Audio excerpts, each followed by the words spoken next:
नमस्कार,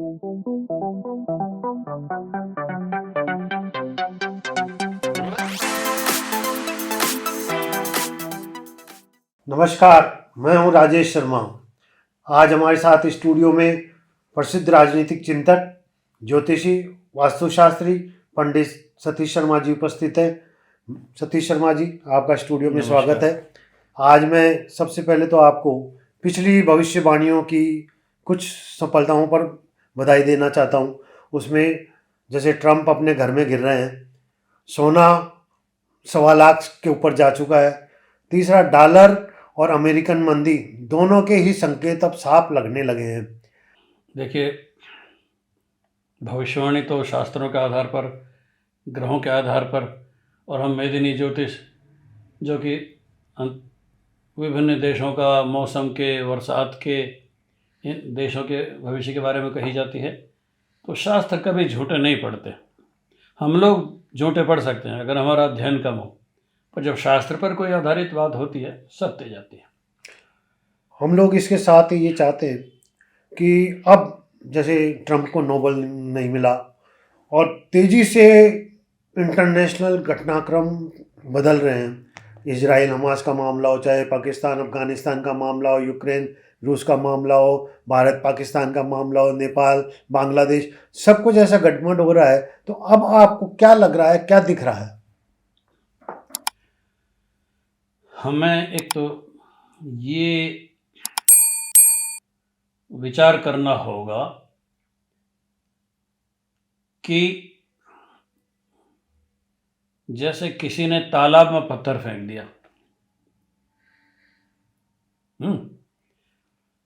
तो पत्थर तो मान लो आप अमेरिका, या अमेरिका को नहीं मानो तो डोनाल्ड ट्रंप को मान लो, और तालाब अखिल संसार हो गया।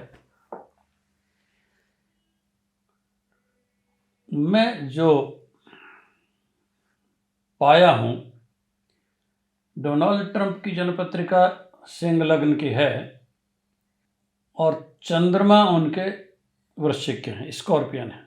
स्कॉर्पियो इनकी असल ताकत है, पर ये जो लग्न से 8वें शनि चल रहे हैं, तो वो दशम भाव को देखते हैं, पंचम भाव को देखते हैं।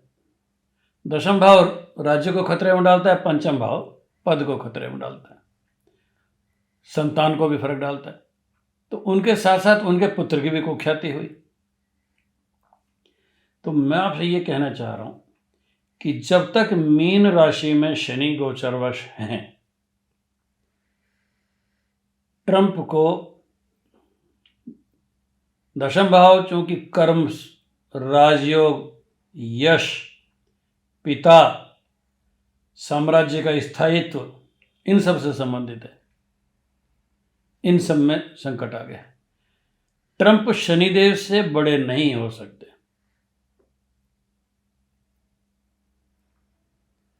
अगर ट्रंप बात में मजाक कह रहा हूं, कुछ अनुष्ठान हमारे जयपुर में आके करा लें शनिदेव के 10-20 लाख, तो पूरे अमेरिका को संकट से बाहर निकाल सकते हैं। पर ये जो लोग हैं स्वच्छंद, अपने घमंड से भरे हुए, अमेरिका इतनी हिकारत से देखता है अन्य देशों को, और कोई कोई शासक तो ऐसा आता है जो डिक्टेटर की तरह निरंकुश होकर शासन करते हैं। क्या आपको नहीं लगता कि अमेरिका में एक तानाशाह राज्य कर रहा है, जो बिना संवैधानिक स्वीकृति के, वहां के कोर्ट भी जिसके खिलाफ हो गए, और एक टैरिफ वार छेड़ दिया उसने। ऐसा काम तो भारत में कभी हुआ था? संविधान को ताक पर रख के निर्णय लिए गए थे और सारा देश रसातल में चला गया था। मतलब देखिए, हम लोग, हमारा जो पाठक वर्ग है, आप लोग सब जो हैं, गंभीर ज्योतिष को जानने वाले कम हैं, पर ज्योतिष का साधारण सी चर्चा करके लेमन लैंग्वेज में हम अपनी बात प्रस्तुत करते हैं। कई लोगों को लगता है कि बात राजनीति की भी हो रही है। भाई, ज्योतिष के तो सारे विषय हैं, जीवन का हर विषय ज्योतिष का है, संसार का हर विषय ज्योतिष का है। इसीलिए इसको वेदों का नेत्र कहा गया है, 6 वेदांगों में सर्वश्रेष्ठ माना गया है। तो हम तो चर्चा करेंगे, और अगर हमारी बात से राष्ट्राध्यक्षों के बारे में, राष्ट्रों के बारे में जानकारी मिलती है। तो मेदिनी ज्योतिष की प्रतिष्ठा है। भारतीय ज्योतिष का सर्वश्रेष्ठ अंगों में मेदिनी ज्योतिष भी है, जिसमें वर्षा विज्ञान, मौसम विज्ञान आज के आधुनिक मौसम से भी ज़्यादा अच्छे भविष्यवाणी करता है। मैं भविष्यवाणी कर रहा हूँ कि ट्रंप की अपनी जन्मपत्रिका के कारण, क्योंकि सिंह लग्न की है और गुरु और शुक्र उनके दशा अंतर्दशाओं में, महादशा गुरु की और अंतर्दशा शुक्र की मई 2027 तक है। अब गुरु और शुक्र में दशांतर दशा में, गुरु और शुक्र तो एक दूसरे के ध्रुव विरोधी थे, एक असुरों के गुरु और एक देवताओं के गुरु। इनमें तो सनातन संघर्ष चला है। तो ट्रंप के रूप में उस व्यक्ति में राक्षस और देवता एक साथ उपस्थित है। मेरे को तो लगता है उसके दिमाग के एक हिस्से में बृहस्पति है और एक हिस्से में शुक्र है, जो आपस में एक दूसरे से लड़ते रहते हैं। रात को कुछ सोचता है, सुबह कुछ सोचता है। कभी गुरु हावी हो जाते हैं, कभी शुक्र हावी हो जाते हैं। रात को 2 बजे तक जगते हैं, सुबह 7 बजे देखते हैं ट्वीट में कुछ और नई चीज आ गई।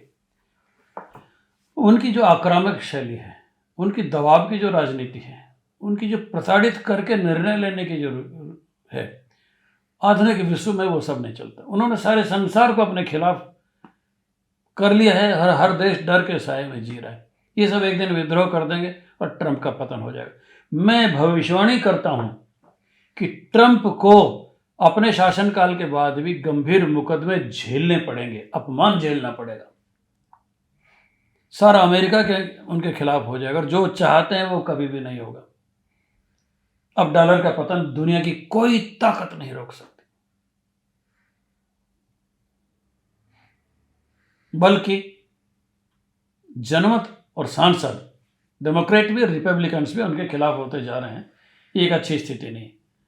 तो वो कई बार तो यूं लगता है कि साइकिक तो नहीं है। हम लोग मनोवैज्ञानिक अध्ययन भी करें उनका, तो वो खंडित व्यक्तित्व हैं, संपूर्णता नहीं है। अगर आप मोदी के और उसके व्यवहार कौशल की, राजनयिक कौशल की, स्टेट्समैनशिप की तुलना करें, मुझे लगता है कि मोदी के सामने ट्रंप बहुत बौने हैं, बल्कि पुतिन ज़्यादा गंभीर राजनीतिज्ञ हैं इनसे। तो आपको क्या लगता है कि अमेरिका में अशांति बढ़ेगी? अशांति बढ़ेगी, महंगाई बढ़ेगी, मुद्रास्फीति बढ़ेगी, चीज़ें महंगी होंगी। और अभी ब्रिटेन से हमारा समझौता हो गया, ट्रंप चिढ़ गए। यूरोप के देश ट्रंप के ब्रिटेन तो अमेरिका के पिछलग्गू माना जाता था। अमेरिका ने कहीं हवाई जहाज भेज दी तो पीछे पीछे फ्रांस और ब्रिटेन भेजते थे। अब अमेरिका ने नखरे किए तो फ्रांस ने अपने विमान बेच दिए और स्टीमर जो हैं ब्रिटिश प्रधानमंत्री 110 लोगों का, उद्योगपतियों का दल लेकर भारत आए और इनके समझौते हो गए हैं। और अब पूरे यूरोप में भारतीय माल बिकेगा, यूरोप का माल भारत में बिकेगा, ड्यूटी फ्री ट्रेड एग्रीमेंट हो गए। कमाल की बात है और ये पलटने वाले नहीं हैं। They will not go back. तो इसमें नाटो कंट्रीज भी शामिल है। अब डॉलर की बात करूं, रूस के तेल भंडार सब कम हो गए। देर सवेर भारत को तेल इन देशों से खरीदना होगा। भारत महंगा तेल भी खरीद रहा है। अब वो कह रहा है कि हमको उन देशों से तेल खरीदने की भी आज्ञा दी जाए जिनको अमेरिका ने प्रतिबंध लगा रखे हैं। Venezuela, Iran. एक पटकी लगाने के दृष्टिकोण से भारत ने क्या किया अभी हाल में, चीन की मुद्रा में रूस को पेमेंट कर दिया, रुपए में ना करके। चीन की मुद्रा उन 5 अंतर्राष्ट्रीय मुद्राओं में शामिल है जिसको इंटरनेशनल मॉनेटरी फंड्स या वर्ल्ड बैंक वगैरह स्वीकार करते हैं और अंतर्राष्ट्रीय मुद्रा के रूप में पहले से स्थापित। अब जब इनका हनीमून शुरू हुआ है, चीन और भारत का, और चीन ने पाकिस्तान को 2 दर्जे में डाल दिया है, मुझे ज्योतिष के आधार पर जो संभावनाएं दिख रही हैं वो एक महत्वपूर्ण भविष्यवाणी में कर रहा हूं। आज न कल भारत चीन को आश्वासन देगा कि वह ट्रेड रूट जो चीन ने पाकिस्तान के ग्वादर पोर्ट तक तैयार किया है, उसमें भारत अपने संरक्षण में ले लेगा उसको किसी दिन, और चीन को उसमें पाकिस्तान नहीं, भारत से आज्ञा लेनी पड़ेगी, और सिक्योरिटी फोर्सेज इंडिया की हों। कुछ साल लगेंगे पर ये होकर रहेगा। तो यूक्रेन युद्ध को ये लोग समाप्त नहीं करना चाहते। वो समाप्ति की घोषणा कर रहा है, पर अरबों डॉलर के, 90 अरब डॉलर के हथियारों के सैंक्शन दे दिए उन्होंने। तो इनके मन में क्या है, इसको समझना ज़्यादा मुश्किल नहीं है, क्योंकि सुबह जो निर्णय देते हैं शाम को दूसरा आ जाता है। पाकिस्तान को मिसाइल देने की घोषणा कर दी, प्रबल विरोध किया, और जिस तालिबान को ये बरसों में नहीं जीत सके अफगानिस्तान को, वहाँ कह रहे हैं कि हमको एयरबेस दे दो। संभव ही नहीं। इंडिया भी कमाल ही है। तो क्या अब आपको लगता है कि इंटरनेशनल स्तर पर कुछ देशों में अशांति बढ़ने के है या शांति होगी? देखिए, हमास ने मजबूरी में वह समझौता स्वीकार कर लिया है जिसमें गाजा को आतंकवादियों से मुक्त करा दिया जाएगा। इजराइल की घोषणा है कि हम उनसे हथियार भी ले लेंगे। हमास इतिहास की सबसे खराब स्थिति में आ चुका है।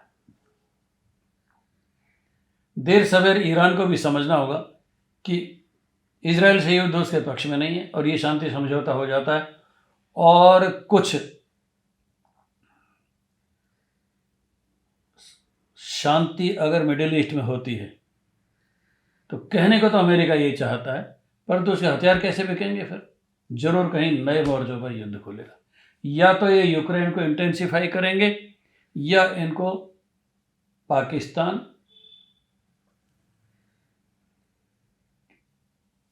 ईरान,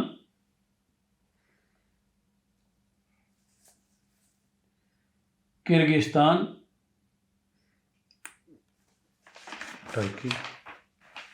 टर्की, उज्बेकिस्तान, यहाँ जगह चाहिए।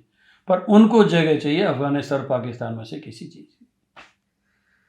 असली झगड़े की जड़ ये है कि वो अफगानिस्तान के उस अड्डे को, हवाई अड्डे को, जहाँ वो बहुत बड़ा हथियारों का जखीरा छोड़ कर आए थे, वहाँ उनको एयरबेस चाहिए। भारत ने तालिबान को पुचकार लिया, और तालिबान ने भारत के बाह में बाह डाल के खड़ा हो गया।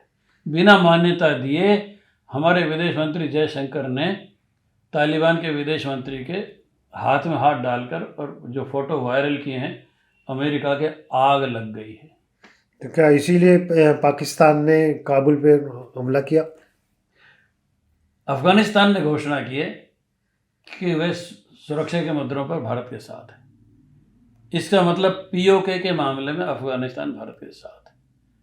इधर जो सैन्य संचालन हो रहे हैं, अभ्यास हो रहे हैं, टर्की इधर नहीं आवे, ध्यान दीजिएगा, टर्की पाकिस्तान की तरफ नहीं आवे। भारत ने भूमध्य सागर में अपने पोत अपॉइंट कर दिए। समझ रहे हैं आप? अब सवाल ये होता है कि क्या पाकिस्तान सुसाइड पर उतारू है, और क्या नरेंद्र मोदी पाकिस्तान से युद्ध करेंगे? बिल्कुल नहीं करेंगे। मैं नरेंद्र मोदी की जनपत्रिका को जानता हूँ अरसे से।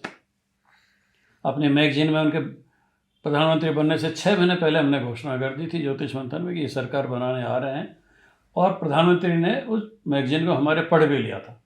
हमारे यशस्वी राजनेता हैं जो आजकल राज्यपाल हैं, ओम जी माथुर, उन्होंने ज्योतिष मंथन पत्रिका को उनको पढ़ा दिया था। सुरेंद्रनगर से गांधीधाम हवाई अड्डे पर आ रहे थे वो, और उन्होंने मुझे सूचना भी दी, और मैगजीन्स की कुछ कॉपी मंगाई भी थी। मैं आपसे ये कह रहा हूँ कि नरेंद्र मोदी नो वार, स्लोगन नरेंद्र मोदी का है, ये युद्धों का समय नहीं। सारी दुनिया कह रही भारत पाकिस्तान पर आक्रमण करने वाला है और पाकिस्तान के टुकड़े हो जाएगा। मैं आपको एक स्थिति की कल्पना करके देता हूँ कि भारत अपनी सेनाओं का जमावड़ा पश्चिमी मोर्चे पर कर ले, तो सारी सेनाएं तो पाकिस्तान की इधर केंद्रित हो जाएं, उधर से अफगानिस्तान और इधर से बलूचिस्तान। सीनरी सामने आ गई बिना कुछ किए, और चीन अब इंटरवेंशन करेगा, और तुर्की को इन्होंने आने से रोक दिया। और तुर्की और चीन के हथियार भारत की रक्षा प्रणाली के सामने बेरोजगार हो गए, कोई काम के नहीं। अमेरिका के हवाई जहाज बिकने बंद हो गए, तुर्की के ड्रोन बिकने बंद हो गए। ये भारत का कमाल है। अब यहाँ क्या होगा? अब मैं ज्योतिष लाता हूँ बीच में, जो मैंने समझा है। आपको याद है 7 सितंबर को चंद्र ग्रहण हुआ था, 7 और 8 को, और 21 और 22 को सूर्य ग्रहण हुआ था, है ना, एक पक्ष में 2 ग्रहण और पक्ष भी पूरा नहीं। ये रेड ब्लड मून था, इसको वॉल्फ भी कहते हैं। लाल चंद्रमा को देखकर भेड़ी भेड़ी चिल्लाते थे, रोते थे, इसलिए इसको वॉल्फ ब्लड मून भी कहा गया। रेड ब्लड मून जब होता है, जब पूरा स्पेक्ट्रम मतलब लाल हो जाता है, यूं मान लो आप, किसी भी कारण से, खगोलीय कारण से, पर मून पीड़ित है और मून में हिंसा है, मून में लाल रंग है। इसका तर्क क्या दें हम ज्योतिष शास्त्रों में? तो वो तर्क नहीं जो हम दे रहे हैं। चंद्रमा है गंधर्वराज, ये बात पहले भी 1-2 बार मैं कह चुका हूं। ब्रह्मा जी के पुत्र हैं अत्रि, और अत्रि के पुत्र हैं चंद्रमा। पोता बहुत लाडला होता है। दिक्पाल बनाने की शर्तें होती थी, कुछ देवताओं में से और कुछ राजाओं में से। चंद्रमा कुछ भी नहीं थे। ब्रह्मा जी ने चंद्रमा को गंधर्वराज बनाया।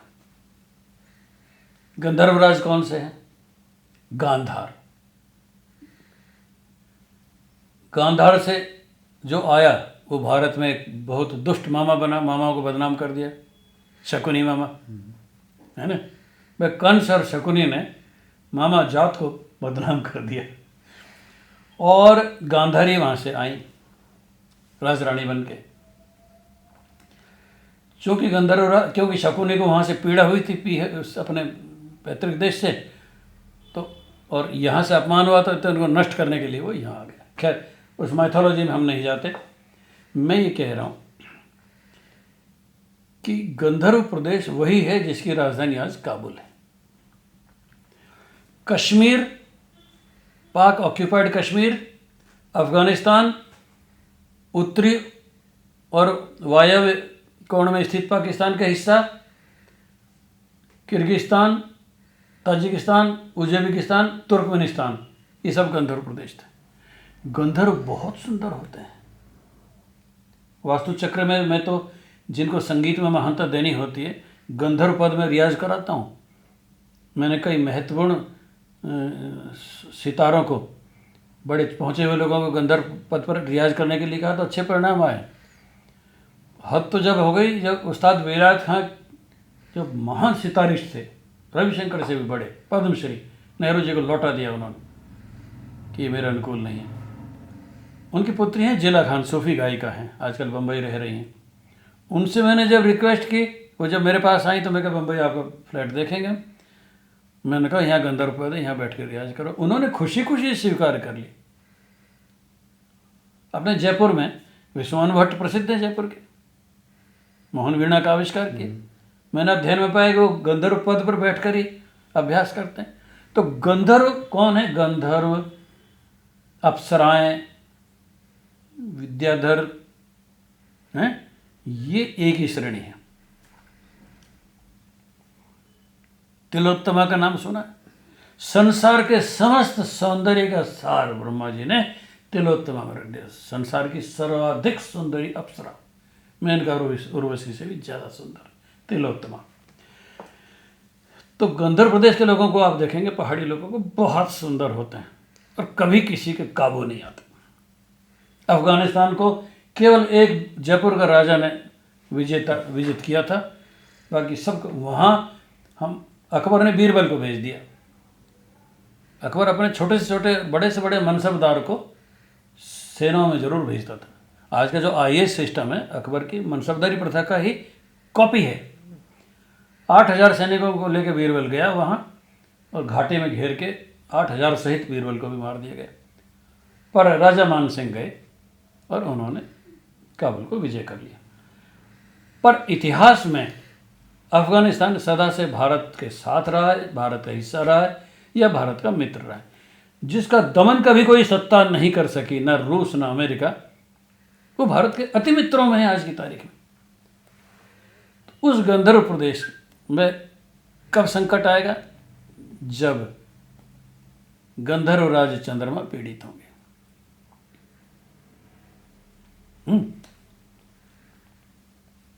तो ये ब्लड मून जो 7 सितंबर को, उसका इम्पैक्ट चल रहा है। एक पक्ष में 2 ग्रहण का प्रभाव चल रहा है। तक्षशिला भी गंधर्व प्रदेश का हिस्सा था। तक्षशिला और गंधर प्रदेश के बीच मतलब रावलपिंडी का जो हिस्सा है वो तक्षशिला मानी गई है प्रभाव क्षेत्र, परंतु है ये गंधर्व प्रदेश में। कनिंघम ने तो तक्षशिला को रावलपिंडी के पास माना है, इतिहासकार कनिंघम ने। तो अब मैं आपको बताता हूँ, वराहमिहिर ने बृहत संहिता में जिस कूर्म चक्र का हवाला दिया है उसमें कूर्म चक्र का विस्तार केवल भारत में बताया गया, पर मैंने रिसर्च के दृष्टिकोण से जब कूर्म चक्र को बड़ा करके देखना चाहा तो पहले तो मैंने कूर्म चक्र को उतना बड़ा किया जितना वराहमिहिर के समय, सम्राट विक्रमादित्य के समय उनका साम्राज्य विस्तार था, उसमें सारा मिडिल ईस्ट आ जाता है। उसको सोच के अगर कूर्म चक्र को सुपर इम्पोज किया जाए उस नक्शे पर, तो काबुल की राशि लियो है, आज लियो से 8वें शनि चल रहे हैं। टर्की की राशि कन्या है, इसलिए कन्या पर बहुत ज़्यादा संकट चल रहा है क्योंकि मीन में शनि चल रहे हैं। काबुल से तो 8वें शनि, और कन्या के को लग्न को देख रहे हैं। उधर तुला और जापान और चीन तुला राशि के हैं। अपने के एन राव जापान की राशि तुला मानते थे, मैंने भी तुला ही माना है। कुंभ है रूस की राशि, इसलिए कुंभ में शनि थे तो रूस टूटा नहीं, सारे यूरोप पीछे पड़ गए, कुंभ टूटा नहीं। अब क्या कर लेंगे, अब तो रूस विजेता की स्थिति में हर रोज नई जमीन कब्जे करता जा रहा है रूस। ये समझौता तभी होगा जब रूस के कब्जे वाली ज़मीनों को छोड़ दिया जाएगा। ये अमेरिका और यूरोप की नाटो देशों की प्रत्यक्ष हार है, खलास हो चुके हैं। यूरोप को बाजार चाहिए, अपनी अर्थव्यवस्था को डूबने से बचाने के लिए जगह चाहिए, इसलिए ये लोग जो सदा से अमेरिका के गुलाम रहे हैं, अमेरिका के विरोध में भी जाकर भारत में आकर बिजनेस मांग रहे हैं। कई पत्रकार तो कहते हैं भीख जैसा मांग रहे हैं। एनीवे, तो ये मैंने आपको बताया कि मिडिल ईस्ट में और पाकिस्तान, अफ़गानिस्तान, ईरान, इराक, यानी ये गाजा को छोड़ देंगे तो इजराइल फ्री हो गया। अब एक कतर भी आ गया इसमें चपेट में। अमेरिका की नज़र अब इन देशों पर, यानी युद्ध की जो नई भूमि है अफ़गानिस्तान, पाकिस्तान और आसपास के क्षेत्रों में होगी। यहाँ अगर युद्ध नहीं छिड़ेंगे तो अमेरिका भूखा मर जाएगा, इसलिए वो लोग इधर बढ़ा रहे हैं। और उन्होंने पाकिस्तान से भी जगह मांगी है। क्या ताज्जुब की बात है, सेनापति मुनीर वहाँ जाके हाँ भरा यार, पाकिस्तान पार्लियामेंट ने मना कर दिया कि हम उसको जगह नहीं देंगे। ठीक है ना। तो ये बात समझने की है कि आप जो कहना चाह रहे हैं उसका अंतिम उत्तर ये है कि युद्ध तो चाहिए अमेरिका को। अमेरिका को जिंदा रहना है। अमेरिका में फैक्ट्रियाँ तो है नहीं, प्रोडक्शन तो है नहीं। अब हथियार खरीदने अगर देश बंद कर रहे हैं, इतने ऊंचे हथियार हमको चाहिए ना, हमारे खुद के हथियार हो रहे हैं।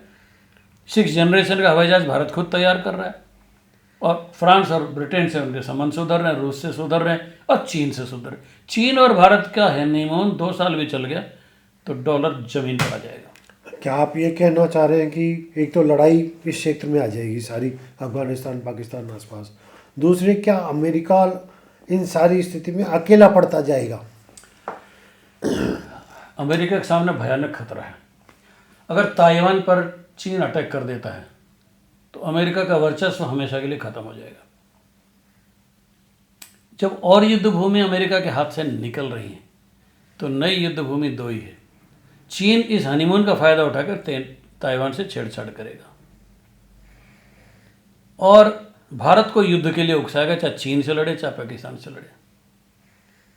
भारत किसी भी मुगालते में नहीं। नरेंद्र मोदी का सबसे बड़ा नारा था कि ये युद्धों का समय नहीं।